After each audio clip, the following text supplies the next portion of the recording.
शुक्लांबरधरं विष्णुं शशिवर्णं चतुर्भुजं प्रसन्नवदनं ध्यायेत् सर्वविघ्नोपशान्तये। व्यासं वसिष्ठनप्तारं शक्तेः पौत्रमकल्मषं पराशरात्मजं वन्दे सुकतातं तपोनिधिं। व्यासाय विष्णुरूपाय व्यासरूपाय विष्णवे नमो वै ब्रह्मनिधये वासिष्ठाय नमो नमः। अविकाराय शुद्धाय नित्याय परमात्मने सदैकरूपरूपाय विष्णवे सर्वजिष्णवे। यस्य स्मरणमात्रेण जन्म संसारबन्धनात्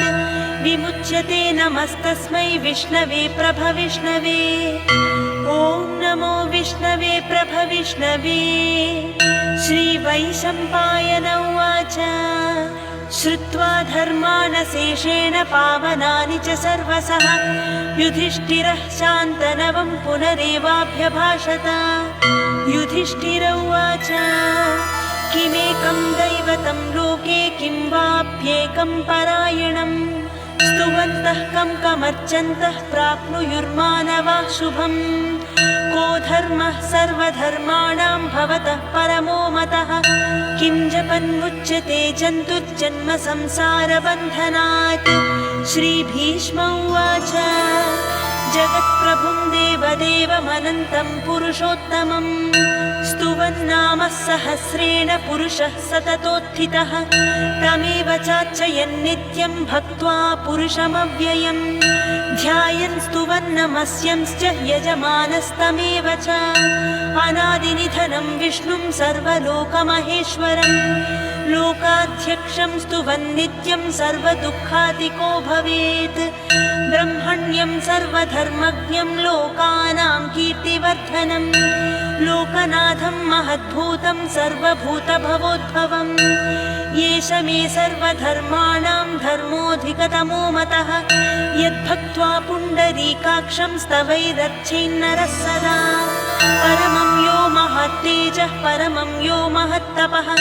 परमं यो महद्ब्रह्म परमं यः परायणम्।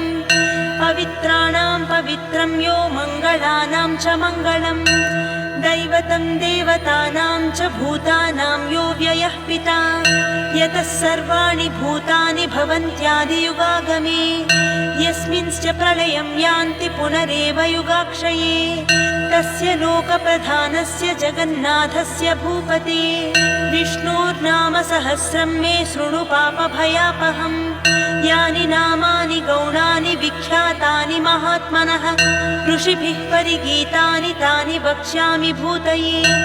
ऋषिर्नाम्नां सहस्रस्य वेदव्यासो महामुनिः छन्दो अनुष्टुप् तथा देवो भगवान् देवकीसुतः। अमृतांशोद्भवो बीजं शक्तिर्देवकीनन्दनः त्रिसामा हृदयं तस्य शान्त्यर्थे विनियुज्यते। विष्णुं जिष्णुं महाविष्णुं प्रभविष्णुं महेश्वरम् अनेकरूपदैत्यान्तं नमामि पुरुषोत्तमम्। अस्य श्रीविष्णोर्दिव्यसहस्रनामस्तोत्रमहामन्त्रस्य श्रीवेदव्यासो भगवान् ऋषिः अनुष्टुप् छन्दः। श्रीमहाविष्णुः परमात्मा श्रीमन्नारायणो देवता अमृतांशोद्भवो भानुरिति बीजम्। देवकीनन्दनः स्रष्टेति शक्तिः उद्भवक्षोभणो देव इति परमो मन्त्रः।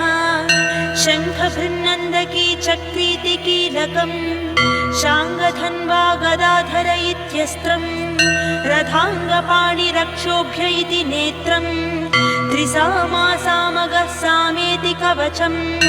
आनन्दं परब्रह्मेति योनिः। ऋतुः सुदर्शनः काल इति दिग्बन्धः श्रीविश्वरूप इति ध्यानम्। श्रीमहाविष्णुप्रीत्यर्थे सहस्रनाम जपे विनियोगः। ध्यानम् क्षीरोदन्वत्प्रदेशे शुचिमणिविलसत्सैकते मौक्तिकानां मालाक्लप्तासनस्थत्स्फटिकमणिनिभैर्मौक्तिकैर्मण्डिताङ्गः। शुभ्रैरभ्रैरदभ्रैः उपरि विरचितैः मुक्तपीयूषवर्षैः आनन्देन पुनीतैः धनुर्धरश्चापीतरिणलिनगदा शङ्खपाणिर्मुकुन्दः भूः पादौ यस्य नाभिः व्यदसुरनिलः चन्द्रसूर्यौ च नेत्रे कर्णावासा शिरोध्यौ मुखमपि दहनो यस्य वास्तेयमब्धिः अन्तस्थं यस्य विश्वं सुरनरखगो भोगि गन्धर्वदैत्यैः चित्रं रम्यते तं त्रिभुवनवपुषं विष्णुमीशं नमामि। ॐ नमो भगवते वासुदेवाय। शान्ताकारं भुजगशयनं पद्मनाभं सुरेशं विश्वाधारं गगनसदृशं मेघवर्णं शुभाङ्गं लक्ष्मीकान्तं कमलनयनं योगिहृद्यानगम्यं वन्दे विष्णुं भवभयहरं सर्वलोकैकनाथम् मेघश्यामं पीतकौसेयवासं श्रीवत्साङ्गं कौस्तुभोभासिताङ्गं पुण्योपेतं पुण्डरीकायताक्षं विष्णुं वन्दे सर्वलोकैकनाथम् नमः समस्तभूतानाम् आदिभूताय भूभृते अनेकरूपरूपाय विष्णवे प्रभविष्णवे सशङ्खचक्रं सकिरीटकुण्डलं सपीतवस्त्रं सरसीरुहेक्षणं सहारवक्षस्थलशोभिकौस्तुभं नमामि विष्णुं शिरसा चतुर्भुजम् छायायां पारिजातस्य हेमसिंहासनोपरि असीनमम्बुदश्याममायताक्षमलङ्कृतम् चन्द्राननं चतुर्बाहुं श्रीवत्साङ्कितवक्षसं रुक्मिणी सत्यभामाभ्यां सहितं कृष्णमाश्रये। हरिः ओम्। विश्वं विष्णुर्वषट्कारो भूतभव्यभवत्प्रभुः भूतकृद्भूतभृद्भावो भूतात्मा भूतभावनः भूतात्मा परमात्मा च मुक्तानां परमागतिः अव्ययः पुरुषः साक्षी क्षेत्रज्ञोऽक्षर एव च योगो योगविदां नेता प्रधानपुरुषेश्वरः नारसिंहवपुः श्रीमान् केशवः पुरुषोत्तमः सर्वः सर्वशिवस्थाणुर्भूताधिर्निधिरव्ययः सम्भवो भावनो भर्ता प्रभवः प्रभुरीश्वरः स्वयंभू शम्भुरादित्यः पुष्कराक्षो महास्वनः अनादिनिधनो धाता विधाता धातुरुत्तमः अप्रमेयो हृषीकेश पद्मनाभोऽमरप्रभुः विश्वकर्मा मनुस्त्वष्टा स्थविष्ठस्थविरो ध्रुवः अग्राह्य शाश्वतो कृष्णो लोहिताक्षप्रदर्दनः प्रभूतस्त्रिककुम्भामपवित्रं मङ्गलं परम् ईशानः प्राणदः प्राणो ज्येष्ठः श्रेष्ठः प्रजापतिः हिरण्यगर्भो भूगर्भो माधवो मधुसूदनः ईश्वरो विक्रमी धन्वी मेधावी विक्रमक्रमः अनुत्तमो दुरादर्शः कृतज्ञः कृतिरात्मवान् सुरेशः शरणं शर्म विश्वरेता प्रजाभवः अहः संवत्सरो व्याळः प्रत्ययः सर्वदर्शनः अजः सर्वेश्वरः सिद्धः सिद्धि सर्वादिरच्युतः वृषा कपिरमेयात्मा सर्वयोगविनिश्रुतः वसुर्वसुमनः सत्यः समात्मा संवितः समः अमोघः पुण्डरीकाक्षो वृषकर्मा वृषाकृतिः रुद्रो बहुशिरा बभ्रुर्विश्वयोनिः शुचिस्रवाः अमृतः शाश्वतस्थाणुर्वरारोहो महातपाः सर्वगः सर्वविद्भानुर्विश्वक्सेनो जनार्दनः वेदो वेदविदव्यङ्गो वेदाङ्गो वेदवित्कविः लोकाध्यक्षः सुराध्यक्षो धर्माध्यक्षः कृताकृतः चतुरात्मा चतुर्व्यूहश्चतुर्दंष्ट्रश्चतुर्भुजः भ्राजिष्णुर्भोजनं भोक्ता सहिष्णुर्जगदादिजः अनघो विजयो जेता विश्वयोनिः पुनर्वसुः उपेन्द्रो वामनः प्रांशुरमोघः शुचिरूर्जितः अतीन्द्रः सङ्ग्रहः सर्गो धृतात्मा नियमो यमः वेद्यो वैद्यः सदा योगी वीरः माधवो मधुः अतीन्द्रियो महामायो महोत्साहो महाबलः महाबुद्धिर्महावीर्यो महाशक्तिर्महाद्युतिः अनिर्देश्य वपुः श्रीमानमेयात्मा महाधृधृक् महेश्वासो महीभर्ता श्रीनिवासः सताङ्गतिः अनिरुद्धः सुरानन्दो गोविन्दो गोविदाम्पतिः मरीचिर्दमनोहंसः सुपर्णो भुजगोत्तमः हिरण्यनाभः सुतपा पद्मनाभः प्रजापतिः अमृत्युः सर्वधृक्सिंहः सन्धाता सन्धिमान् स्थिरः अजो दुर्मर्शनः शास्ता विश्रुतात्मा सुरारिः गुरुर्गुरुतमो धाम सत्यः सत्यपराक्रमः निमिषो निमिषस्रग्वी वाचस्पतिरुदारधीः अग्रणी ग्रामणी श्रीमान् न्यायो नेता समीरणः सहस्रमूर्धा विश्वात्मा सहस्राक्षः सहस्रपात् आवर्तनो निवृत्तात्मा संवृतः सम्प्रमर्दनः अहः संवर्तको वह्निरनिलो धरणीधरः सुप्रसादः प्रसन्नात्मा विश्वदृग्विश्वभुक् विभुः सत्कर्ता सत्कृतः साधुर्जह्निर्नारायणो नरः असङ्ख्येयो प्रमेयात्मा विशिष्टः शिष्टकृच्छुचिः सिद्धार्थः सिद्धसङ्कल्पः सिद्धिदः सिद्धिसाधनः वृषाही वृषभो विष्णुर्वृषपर्वा वृषोदरः वर्धनो वर्धमानश्च विविक्तः श्रुतिसागरः सुभुजो दुर्धरो वाग्मी महेन्द्रो वसुदो वसुः नैकरूपो बृहद्रूपः सिपिविष्टप्रकाशनः ओजस्तेजोद्युतिधरः प्रकाशात्मा प्रतापनः बुधस्पष्टाक्षरो मन्त्रश्चन्द्रांशुर्भास्करद्युतिः अमृतांशोद्भवो भानुः शशबिन्दुः सुरेश्वरः औषधं जगतः सेतुः सत्यधर्मपराक्रमः भूतभव्यभवन्नाथः पवनः पावनो नलः कामः कामकृत्कान्तः कामः कामप्रदः प्रभुः युगादिकृद्युगावर्तो नैकमायो महाशनः अदृश्यो व्यक्तरूपश्च सहस्रजिदनन्तजित् इष्टो विशिष्टः शिष्टेष्टः शिखण्डी नहुषो वृषः क्रोधः क्रोधकृत्कर्ता विश्वबाहुर्महीधरः अच्युतः प्रथितः प्राणः प्राणदो वासवानुजः अपां निधिरधिष्ठानम् अप्रमत्तः प्रतिष्ठितः स्कन्दः स्कन्दधरो धुर्यो वरदो वायुवाहनः वासुदेवो बृहद्भानुरादिदेवः पुरन्धरः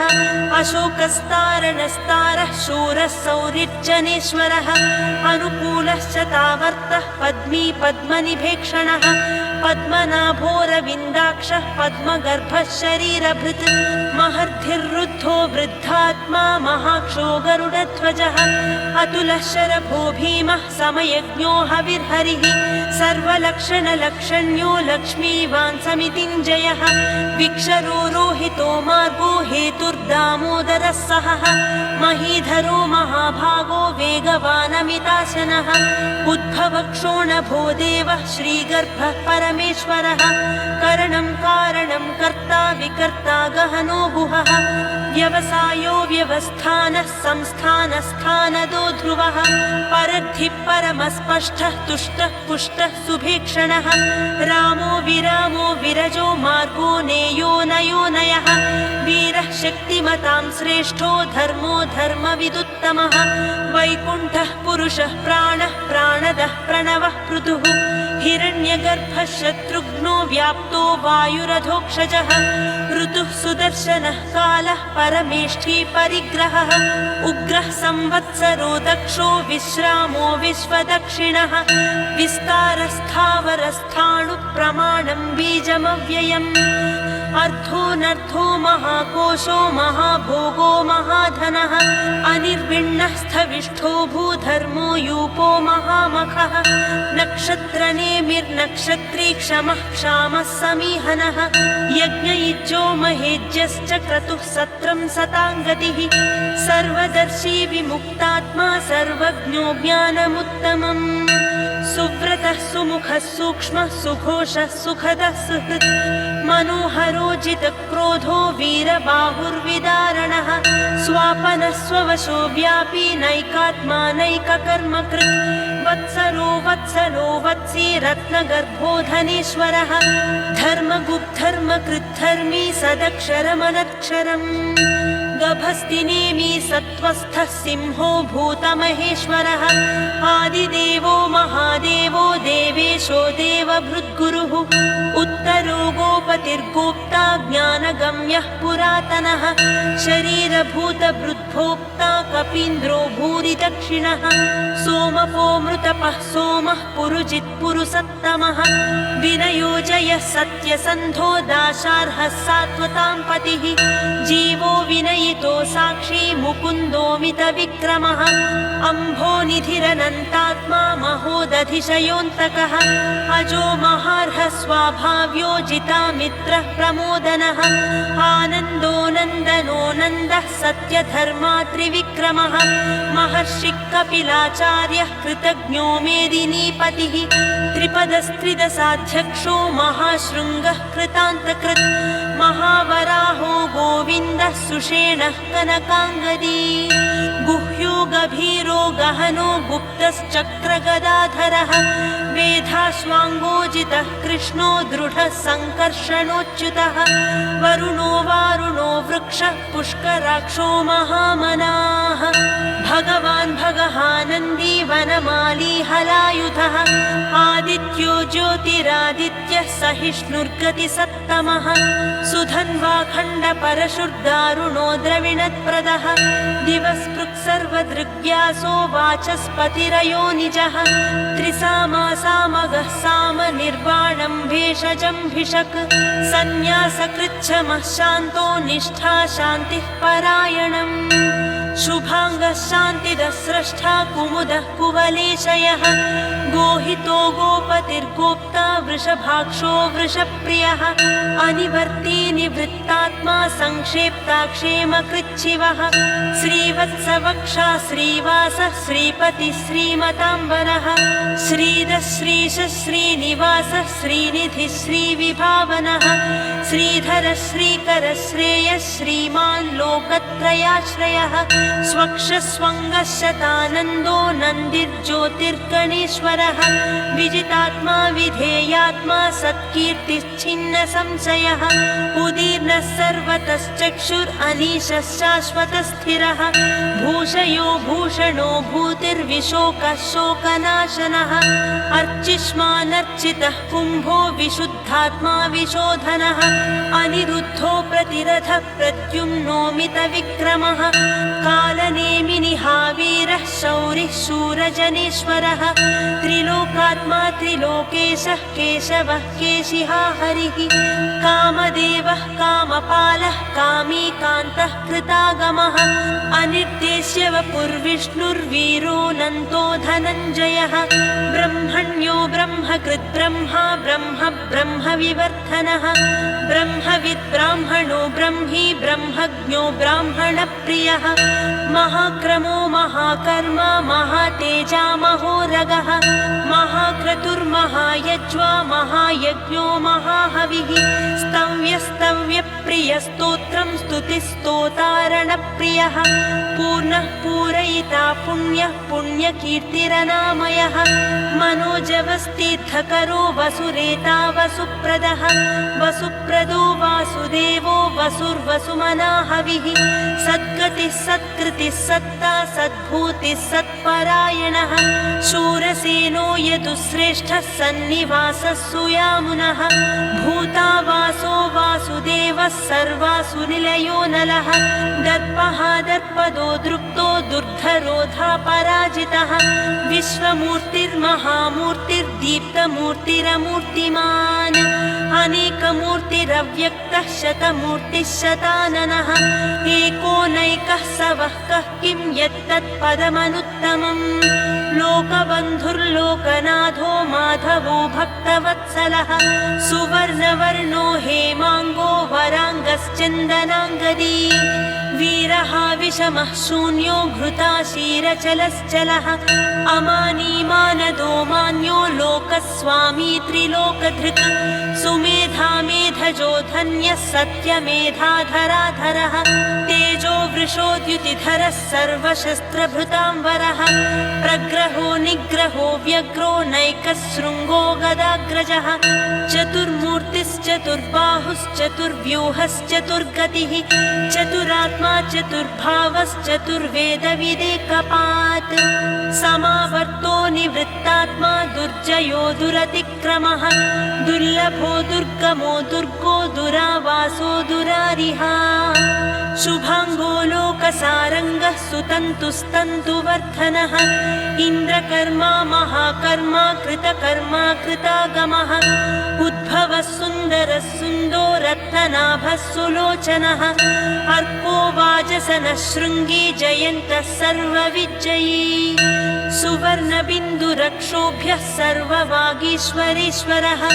महाह्रदो महागर्तो महाभूतो महानिधिः कुमुदः कुन्दरः कुन्दः पर्जन्यः पावनो निलः अमृताशोऽमृतवपुः सर्वज्ञः सर्वतोमुखः सुलभः सुव्रतः सिद्धः शत्रुजिच्छत्रुतापनः न्यग्रोधोदुम्बरो स्वत्थच्चाणूरान्ध्रनिषोदनः सहस्रार्चिः सप्तजिह्वा सप्तेधा सप्तवाहनः अमूर्तिरनघोचिन्त्यो भयकृद्भयनाशनः अणुर्बृहत्कृशस्थूलो गुणभृन्निर्गुणो महान् अधृतस्वधृतस्वास्यः प्राग्वंशो वंशवर्धनः भारभृत्कथितो योगी योगीशः सर्वकामदः आश्रमश्रमणः क्षामः सुपर्णो वायुवाहनः धनुर्धरो धनुर्वेदो दण्डो दमयितादमः अपराजितः सर्वसहो नियन्ता नियमो यमः सत्त्ववान् सात्विकः सत्यः सत्यधर्मपरायणः अभिप्रायः प्रियार्होर्हः प्रियकृत्प्रीतिवर्धनः विहाय सगतिर्ज्योतिः सुरुचिर्हुतभुग्विभुः रविर्विरोचनः सूर्यः सविता रविलोचनः अनन्तो हुतभुग्भोक्ता सुखदो नैकजोऽग्रजः अनिर्विण्णः सदामर्षि लोकाधिष्ठानमद्भुतः सनातनतमः कपिलः कपिरव्ययः स्वस्तिदः स्वस्तिकृत् स्वस्ति स्वस्ति भुक् स्वस्ति दक्षिणः अरौद्रः कुण्डली चक्री विक्रम्योर्जितशासनः शब्दातिगः शब्दसः शिशिरः सर्वरीकरः अक्रूरः पेशलो दक्षो दक्षिणः क्षमिणाम्बरः विद्वत्तमो वीतभयः पुण्यश्रवणकीर्तनः उत्तारणो दुष्कृतिः पुण्यो दुःस्वप्ननाशनः वीरः रक्षणः सन्तो जीवनः पर्यवस्थितः अनन्तरूपोऽनन्तश्रीर्जितमन्युर्भयापहः चतुरश्रो गभीरात्मा विदिशो व्यादिशो दिशः अनादिर्भूर्भुवो लक्ष्मी सुवीरो रुचिराङ्गदः जननो जनजन्मादिर्भीमो भीमपराक्रमः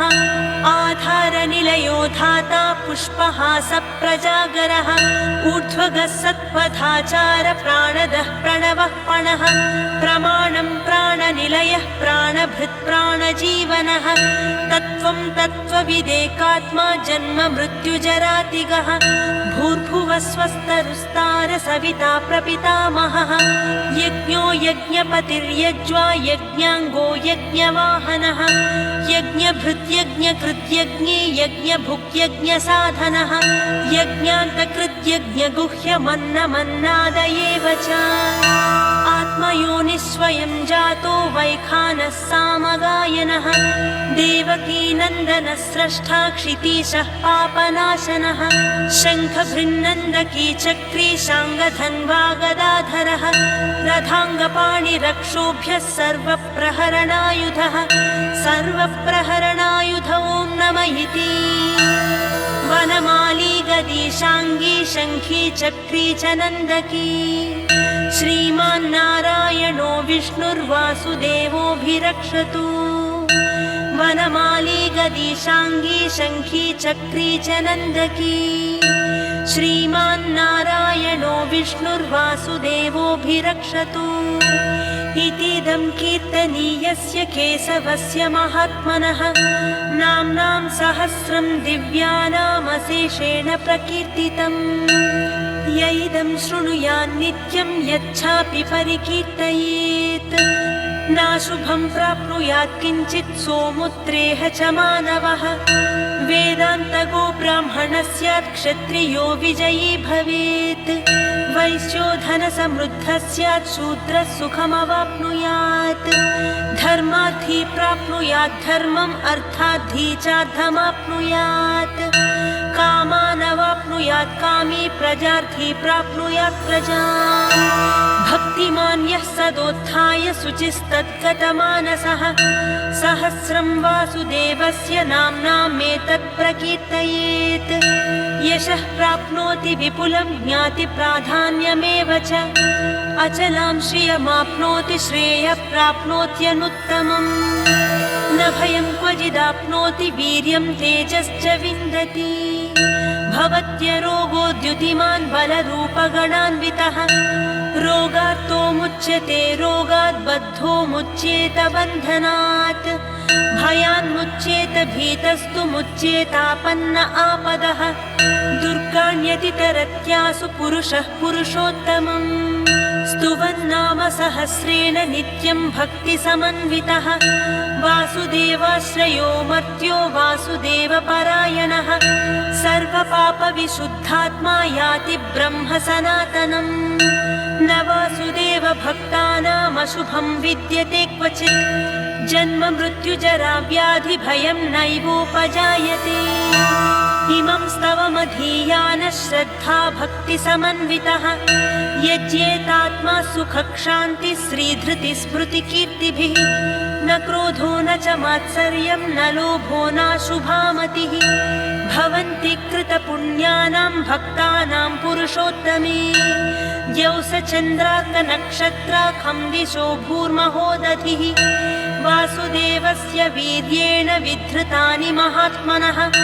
ससुरासुरगन्धर्वं सयक्षोरगराक्षसम्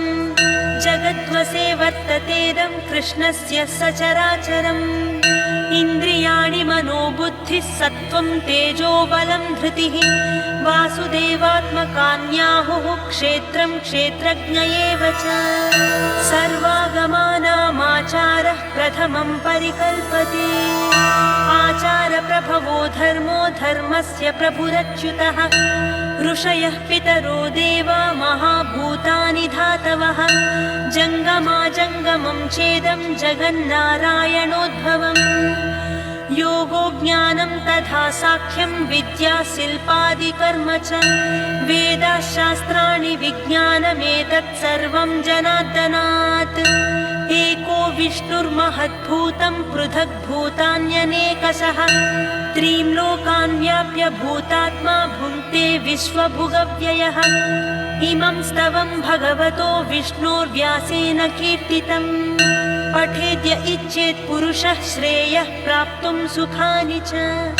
विश्वेश्वरमजं देवं जगतः प्रभुमव्ययम् भजन्ति ये पुष्कराक्षं न ते यान्ति पराभवम् न ते यान्ति पराभवम् ॐ नमः इति अर्जुन उवाच पद्मपत्रविशालाक्ष पद्मनाभसुरोत्तमा भक्तानामनुरक्तानां त्राता भव जनार्दन श्रीभगवानुवाच यो मां नाम सहस्रेण स्तोतुमिच्छति पाण्डव सोऽहमेकेन श्लोकेन स्तुत एव न संशयः ॐ नमः इति व्यास उवाच वासनाद्वासुदेवस्य वासितं भुवनत्रयम् सर्वभूतनिवासोऽसि वासुदेव नमोऽस्तु ते वासुदेव नमोऽस्तु ॐ नमः इति पार्वत्युवाच केनोपायेन लघुना विष्णोर्नाम सहस्रकम् पठ्यते पण्डितैर्नित्यं श्रोतुमिच्छाम्यहं प्रभो ईश्वर उवाच श्रीराम राम रामेति रमे रामे मनोरमे